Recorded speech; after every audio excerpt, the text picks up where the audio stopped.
Assalamualaikum warahmatullahi wabarakatuh. Apa kabar sahabatku dan saudaraku yang dirahmati Allah Subhanahu wa Ta'ala, yang selalu setia menonton video kisah Islam yang nyata? Semoga kita semua mendapat bimbingan dan hidayah dari Allah Subhanahu wa Ta'ala menuju jalan yang lurus.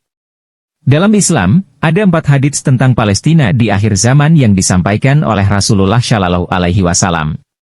Hadis tersebut menjadi pegangan bagi umat muslim hingga saat ini, terutama bagi penduduk Palestina. Konflik panjang antara Palestina dan Israel telah berlangsung sejak akhir abad ke-19.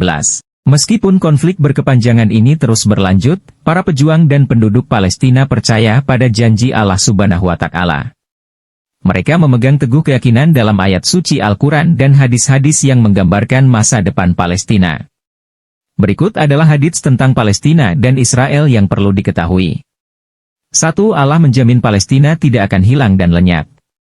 Dalam sebuah hadis, dijelaskan bahwa Allah Subhanahu wa Ta'ala menjamin Palestina tidak akan hilang dan lenyap dari kaum Zionis yang berusaha menyerang mereka.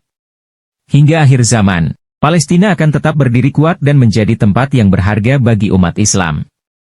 Hal ini sebagaimana diterangkan dalam hadis berikut. Dalam hadis yang diriwayatkan oleh Muawiyah bin Abi Sufyan, Rasulullah Shallallahu Alaihi Wasallam bersabda, akan senantiasa ada sekelompok umatku yang menegakkan agama Allah. Orang-orang yang memusuhi mereka maupun tidak mau mendukung mereka sama sekali tidak akan mampu menimpakan bahaya terhadap mereka. Demikianlah keadaannya sampai akhirnya datang urusan Allah Subhanahu wa Ta'ala. Malik bin Yahamir menyahut, Mu'adz bin Jabal mengatakan bahwa mereka berada di Syam. Muawiyah berkata, lihatlah, ini Malik menyebutkan bahwa ia telah mendengar Mu'adz bin Jabal mengatakan bahwa kelompok tersebut berada di Syam. Hadis riwayat Bukhari nomor 3369 dan Muslim nomor 3548. Adapun negeri Syam yang dimaksud dalam hadis tersebut adalah negara Palestina. 2. Palestina sebagai tempat hijrah di akhir zaman. Rasulullah Shallallahu Alaihi Wasallam bersabda, akan terjadi hijrah sesudah hijrah, maka sebaik-baik penduduk bumi adalah orang-orang yang mendiami tempat hijrah Ibrahim, lalu yang tersisa di muka bumi hanyalah orang-orang yang jahat. Bumi menolak mereka, Allah menganggap mereka kotor, dan api akan menggiring mereka bersama para kera dan babi. Hadis riwayat Abu Dawud nomor 3202. Hadis tersebut menggambarkan bahwa Palestina akan menjadi tempat yang paling baik untuk hijrah di akhir zaman. 3. Palestina sebagai tempat berdirinya khilafah di akhir zaman. Rasulullah Shallallahu Alaihi Wasallam bersabda, wahai Ibnu Hawalah, jika engkau melihat kehilafahan telah turun di bumi Al-Maqdis, Baitul Maqdis, Palestina, maka itu pertanda telah dekatnya berbagai goncangan, kegundah-gulanaan, dan peristiwa-peristiwa besar.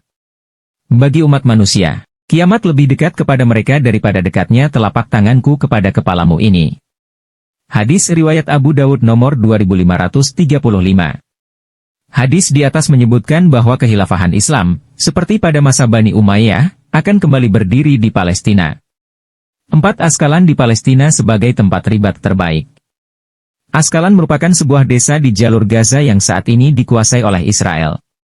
Meskipun diduduki Zionis Israel, Askalan akan menjadi tempat terbaik untuk melakukan ribat, yakni menjaga daerah perbatasan Muslim. Rasulullah Shallallahu Alaihi Wasallam bersabda, permulaan dari perkara Islam ini adalah kenabian dan rahmat.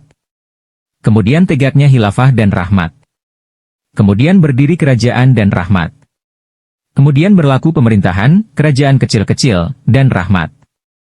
Lalu orang-orang memperebutkan kekuasaan, seperti kuda-kuda yang berebut makanan.